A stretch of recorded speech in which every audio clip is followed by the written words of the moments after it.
kick off then by auditing our workload. And I want to start here by giving you a number that, in all honesty, should keep us all awake at night. Because according to global productivity studies, recent global productivity studies, the average manager is now spending up to 70% of their week on what we call work about work. And I just think about that last 48 hours. How much time of your last 48 hours or your last 2 days at work, how much of it was spent chasing updates that could have or should have been automated?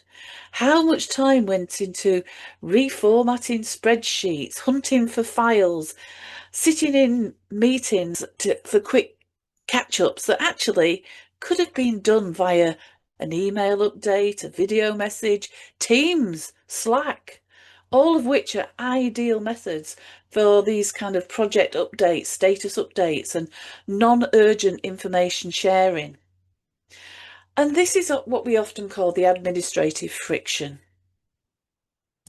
People don't aspire to be a leader, to become a world-class manager of project tracking or email chains. People take leadership roles to drive results and achieve success. But right now, for many people, it's the administrator role that is actually consuming the leader role. And many of us kind of pacify ourselves and tell ourselves, well, it's just part of the job. It's just what's involved in a job.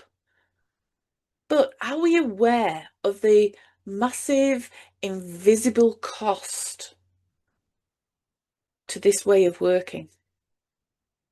And those costs twofold. First, there's the human cost of burnout.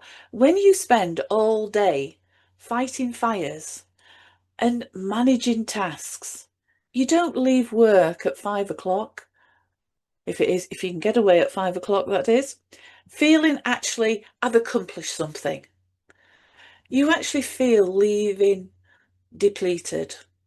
And you've perhaps heard some of my previous webinars where we talked about, we need to actually create environments that are regenerative rather than depletive.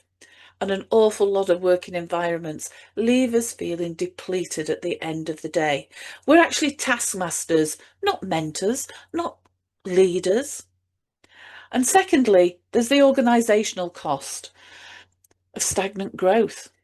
If you are buried under even metaphorical heaps of paper, piles of paper, administration tasks, then you can't see what's on the horizon. You can't see what's coming next.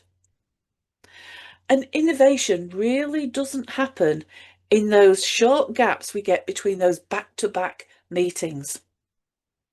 If as a leader we're stuck, bogged down in the weeds, then actually who's steering?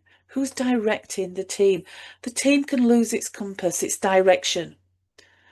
And what happens as a longer term result of that is we start to become reactive, we start to become defensive, and eventually we actually start feeling irrelevant.